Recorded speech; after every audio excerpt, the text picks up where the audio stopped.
राधे राधे दोस्तों।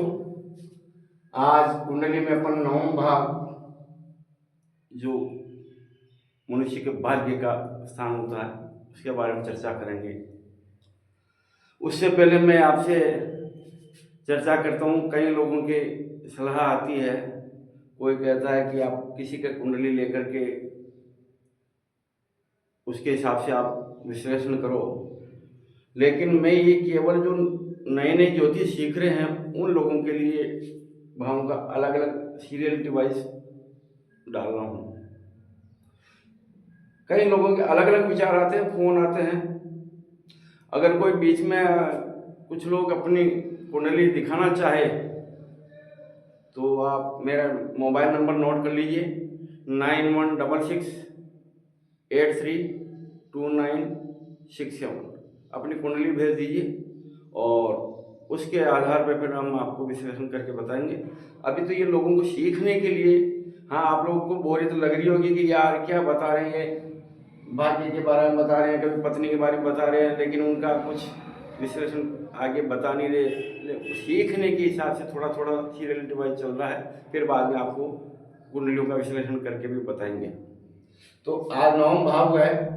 और उसके अलावा मैं आपसे यह कहना चाहता हूँ, प्रारंभ में क्यों आखिरी में आप वीडियो देखते नहीं हैं, तो पहले ही आपको बोल देना चाहता हूँ कि आप मेरे इस चैनल को सब्सक्राइब करें, लाइक करें और शेयर करें। आप दूसरों को शेयर करेंगे तो दूसरे जिनको ज़रूरत होगी वो उस वीडियो को देख पाएंगे और कुछ सीख पाएंगे। तो नवम भाव होता है मनुष्य के भाग्य का, विदेश यात्रा का और धर्म की जानकारी देता है, पुण्य की जानकारी, पाप पुण्य का जानकारी देता है। उसके अलावा उच्च शिक्षा की भी जानकारी वो देता है। तो ये नवम भाव है। उसके पौत्र सुख है या नहीं है, तो उस पौत्र सुख की भी जानकारी ये देता है। इसका कारक ग्रह है गुरु है और ये मूल त्रिकोण भी कहलाता है।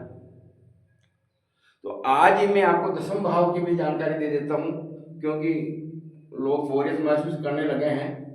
तो ये दसम भाव हो गया, ये नवम भाव था जिसके बारे में मैंने आपको बताया, ये दसम भाव होता है।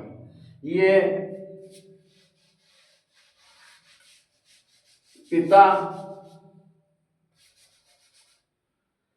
के बारे में जानकारी देता है, पिता के साथ उसके रिलेशन कैसे रहेंगे, समझिए ना। और नौकरी, व्यापार,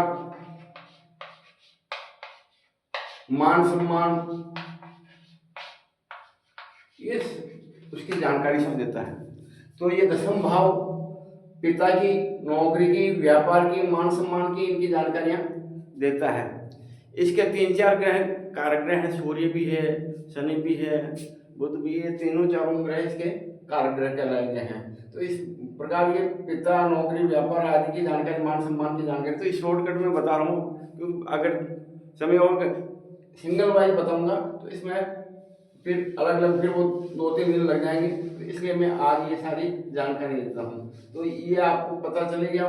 कल फिर एकादश भाव, द्वादश भाव की जानकारी दे देंगे। एकादश भाव ये है, द्वादश भाव है, कल इसकी पूर्ति कर देंगे, फिर अपन इसके और आगे डिटेल में जानकारी देंगे। बोले गोपीनाथ भगवान की जय हो।